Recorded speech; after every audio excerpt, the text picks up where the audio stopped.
Buenos días, hermanos. Tengan este domingo, 9 de agosto del año 2020.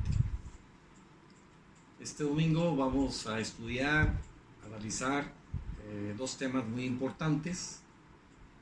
Uno es el pacto de la gracia, otro es el pacto de redención. El domingo pasado estuvimos hablando del pacto de obras. Es el pacto que Dios hace con Adán, pero Adán, no solo Adán, sino Adán como representante de toda la raza humana. Y ese pacto incluía una regla, un requisito. Este era de que Adán, Eva y todos los hombres debían de abstenerse de comer del árbol de la ciencia del bien y el mal.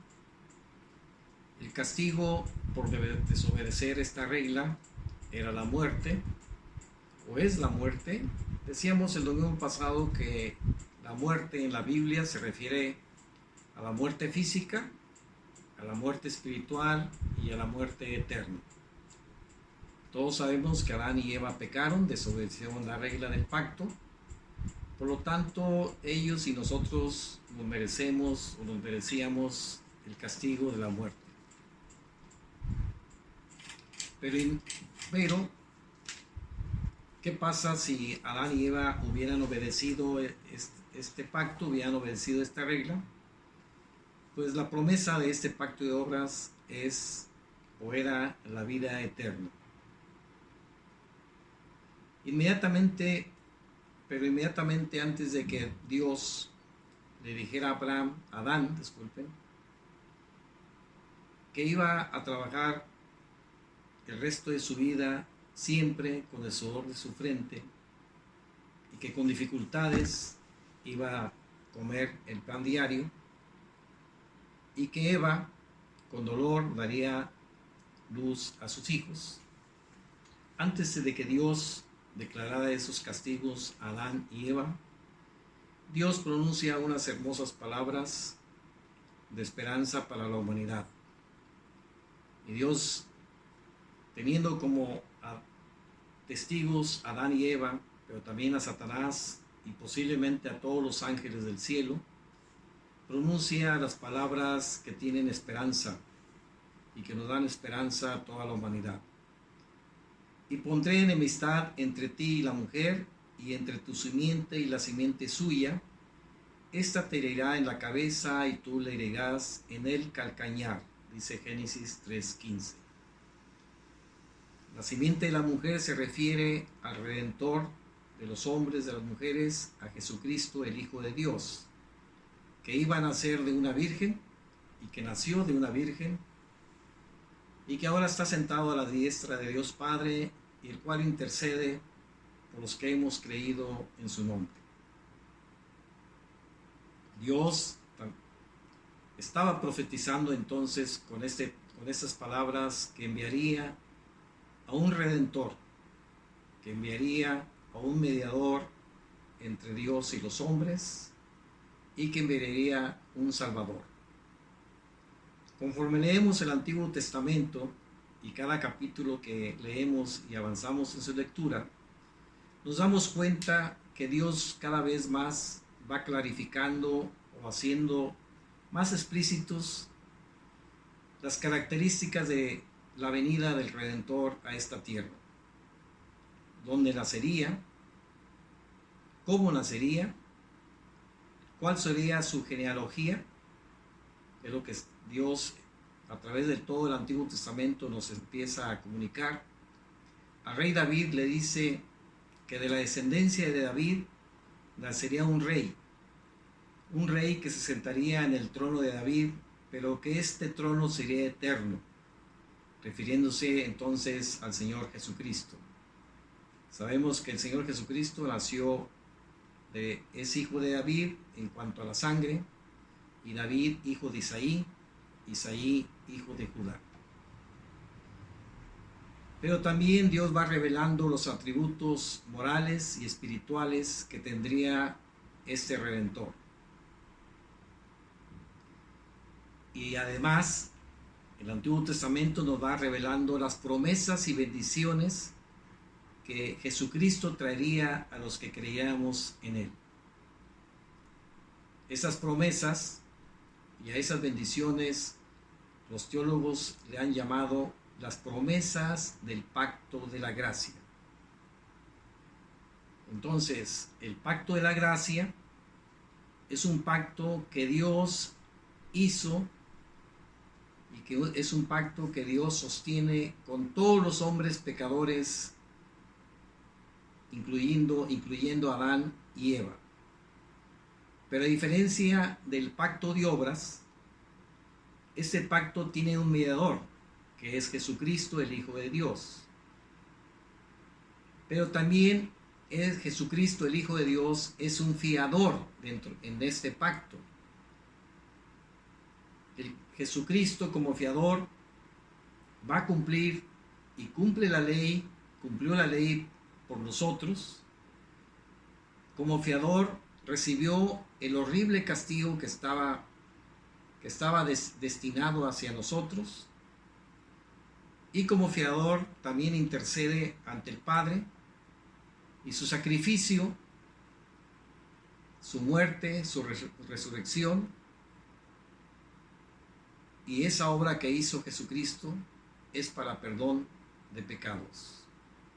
Entonces, el pacto de la gracia es un pacto que redime al hombre, pero esa redención la hace el Señor Jesucristo cumpliendo la ley, que la raza humana nunca ha podido cumplir la ley, recibiendo el cruel castigo, pero también restableciendo la paz y restableciendo la comunión entre Dios y los hombres.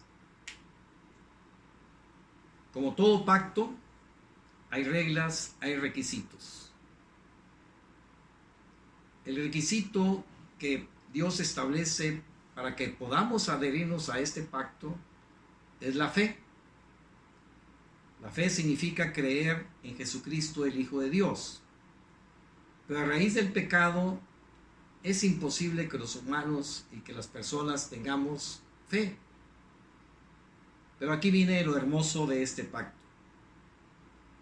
Como Dios sabe que no podemos tener fe en Jesucristo, el Hijo de Dios, entonces Dios nos provee esa fe para que podamos creer en Jesucristo, el Hijo de Dios. Les decía que en el Antiguo Testamento Dios va revelando muchas características del Señor Jesucristo, pero también muchas formas y muchos atributos de Él. Dentro del pacto que Dios establece con los hombres, Jeremías, el profeta Jeremías escribe: y estableceré en sus mentes y en sus corazones mi ley, para que siempre sean mi pueblo. Entonces, Dios, en su infinita misericordia, establece en nuestros corazones y nuestra mente esa fe, requisito para que podamos entrar a este pacto de la gracia. Este pacto es eterno y es inviolable. Los hombres podemos fallar en ese pacto, pero Dios no falla. Una vez que Dios ha puesto en el corazón de cada persona la fe en Jesucristo, y esa persona por la fe va a los pies del Señor Jesucristo, pide perdón por sus pecados, se arrepiente, recibe entonces el perdón de pecados de Jesucristo, el Hijo de Dios, y ahora esa persona tiene comunión con Dios, tiene comunión con el Señor Jesucristo, y además tiene vida eterna desde el momento que acepta al Señor Jesucristo. Entonces, el pacto de la gracia es un pacto hermoso, es un pacto de misericordia que nos lleva a restablecer la comunión con Dios, que nos lleva a tener paz en el corazón, que nos lleva a conocer cada vez más a Dios, y que en esta vida ya no estamos viviendo de forma de una forma que no tengamos esperanza. En esta vida, nuestros objetivos y nuestras esperanzas están en el Señor Jesucristo, y sabemos que cuando morimos estaremos siempre con Él. Ese pacto de la gracia es maravilloso porque Dios nos ama y ha puesto al Señor Jesucristo como mediador de ese pacto, dado que los hombres nunca podemos cumplir la ley por nosotros mismos, y Jesucristo la cumplió. Y ahora, en lugar de ver a la raza humana, Dios ve a este mediador Jesucristo, y para Él es suficiente porque Jesucristo ha cumplido todo lo que Dios necesitaba y había establecido originalmente. Pero hermanos, hermanas, amigos que nos ven, que nos escuchan, también hay algo más hermoso y maravilloso. ¿En qué momento o cuándo Dios estableció que iba a venir el Señor Jesucristo a interceder por nosotros? Yo siempre he pensado que si Adán, o he puesto a veces a pensar, que si Adán falló, pues era muy simple, simplemente Dios hubiera hecho otro hombre y hubiera intentado con este nuevo hombre a ver si este hombre obedecía a la ley de Dios. Pero no, Dios desde mucho antes de que se fundara el mundo, desde mucho tiempo de que se creara todo el universo, Dios ya había hecho un pacto, Dios con el Señor Jesucristo, el Dios Trino había establecido un pacto con el Señor Jesucristo y también el Espíritu Santo. Dice el libro de Efesios, capítulo 1, versículo 3 y 4. Bendito sea el Dios y Padre de nuestro Señor Jesucristo, que nos bendijo con toda bendición espiritual en los lugares celestiales en Cristo, según nos escogió en Él antes de la fundación del mundo, para que fuésemos santos y sin mancha delante de Él. Este pasaje nos dice entonces que hubo un arreglo, que hubo un contrato, que hubo un pacto entre Dios y el Señor Jesucristo. Desde antes de la fundación del mundo nos bendijo con toda bendición espiritual, para que fuésemos santos y sin mancha delante de Él. Entonces, hermanos, esto es hermoso, esto es grandioso, que Dios pensó en nosotros antes de crear el universo. Dice 2 de Timoteo 1:9, quien nos salvó y llamó con llamamiento santo, no conforme a nuestras obras, sino según el propósito suyo y la gracia que nos fue dada en Cristo Jesús antes de los tiempos de los siglos. Hermoso pasaje que también habla de que el Señor Jesucristo, Dios Padre, habían planeado que el Señor Jesucristo viniera a esta tierra. Es decir, hubo un pacto entre Dios Trino, hubo un pacto entre Dios y Jesucristo, y a ese pacto los teólogos, los estudiosos de la Biblia, le han llamado el pacto de la redención. También podemos leer en el Nuevo Testamento que Jesucristo habla o da a entender de que previamente, antes de venir a esta tierra, el Señor Jesucristo y Dios establecieron ese pacto, ese arreglo. Dice Juan 17, versículo 4, 5, 6 y 7. Más bien desde el 3, Juan 17, 3. Y esta es la vida eterna, que te conozcan a ti, el único Dios verdadero, y a Jesucristo, a quien has enviado. Yo te he glorificado en la tierra, he acabado la obra que me diste que hiciese. He acabado la obra que me diste que hiciese. Está hablando en tiempo pasado. ¿En qué momento Dios le dio instrucciones al Señor Jesucristo? Los pasajes anteriores nos dice que antes de la fundación del mundo. Ahora pues, Padre, glorifícame tú al lado tuyo con aquella gloria que tuve contigo antes que el mundo fuese. Otra confirmación de que este pacto de la redención se hizo antes del fin, antes de que se fundara el mundo. He manifestado tu nombre a los hombres que del mundo me diste. Tuyos eran y me los diste, y han guardado tu palabra. Ahora han conocido que todas las cosas que me has dado proceden de ti. Entonces, el pacto de la gracia es un pacto entre Dios y los hombres pecadores, pero que hay un mediador, hay un fiador en ese pacto, es Jesucristo. Dice la palabra de Dios, porque hay un solo mediador entre Dios y los hombres, Jesucristo hombre.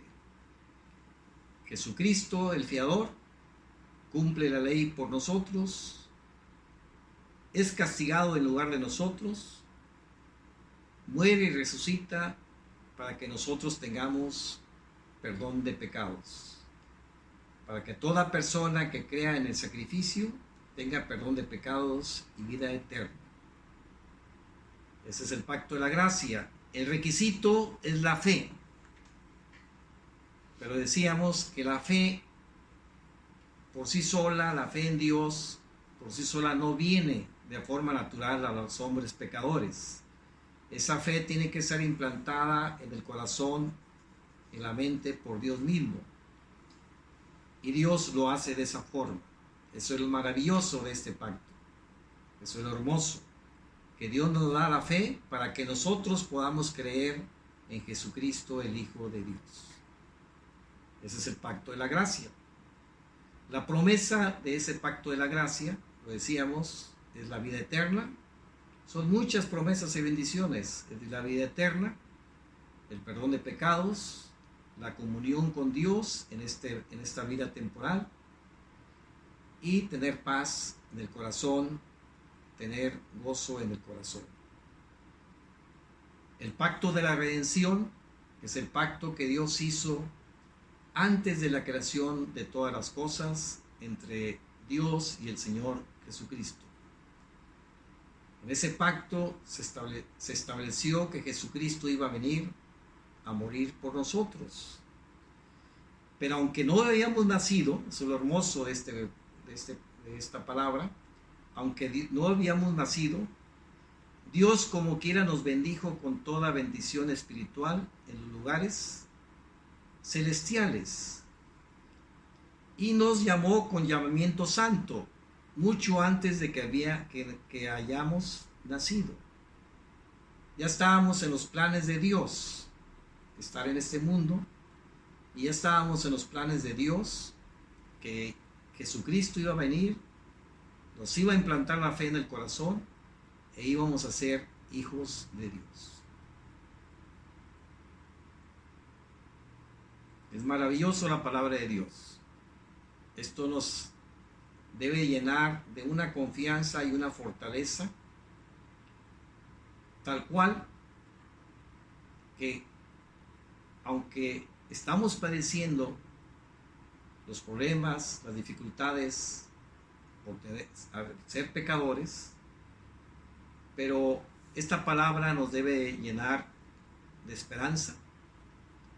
Y sabemos que todo lo que nos pasa, lo que nos va a pasar, está dentro de la voluntad de Dios. Por eso el apóstol Pablo decía o dice en sus epístolas: ya sea que vivamos o muramos, somos del Señor. Como hemos estado diciendo en las clases pasadas, que tal vez estamos sintiendo o pasando por las angustias de esta enfermedad que nos está aquejando. Estamos pasando tal vez por los problemas económicos adicionales que ya estamos sintiendo, o los problemas tal vez psicológicos que ya se están presentando, o muchos otros tipos de dificultades. Pero la palabra nos dice que desde antes de la fundación del mundo, Dios pensó en nosotros. Dios, estábamos nosotros en los planes de Dios. Y cuando venimos a los pies del Señor Jesucristo, y que somos llamados hijos por Dios, la confianza en Dios y la confianza en el Señor Jesucristo debe ser tal que cualquier cosa que podamos llegar a pasar, Dios estará al pendiente de nosotros, porque Dios estuvo al pendiente de nosotros mucho antes de la fundación del mundo. Dios estará al pendiente de nosotros en esta vida temporal, nos cuidará, nos sustentará y nos sustenta más bien. Y cuando ya no estemos en este mundo temporal, estaremos por siempre en el reino celestial, disfrutando de la compañía, de la comunión con Jesucristo el Redentor y con Dios. Y en estos momentos el Consolador, el Espíritu Santo, debe llenar nuestras mentes, nuestros corazones de paz, de fortaleza, a pesar de estos momentos y a pesar de estas circunstancias, de alegría y gozo en el Señor Jesucristo, como lo han proclamado todos los escritores de la Biblia, lo han proclamado el apóstol Pablo, el apóstol Pedro, Juan, en sus epístolas. Con esto, hermanos, terminamos este tema de antropología. El próximo domingo iniciaremos el capítulo 4 que se llama Cristología. Esperamos que esta palabra quede grabada en nuestras mentes y en nuestros corazones para bendición de cada uno de nosotros y para fortaleza de cada uno de nosotros. Dios los bendiga en esta mañana, Dios los guarde y oremos antes de terminar. Buen Dios, que moras en el cielo, que estás con nosotros, te damos gracias por tu palabra que viene a dar fortaleza, alegría al corazón, a la mente de cada uno de nosotros. Y Señor, somos débiles, frágiles, pero como hemos estado estudiando, podemos fallar, pero tú no fallas y tu pacto con nosotros es inviolable y además es eterno. En Cristo Jesús. Amén.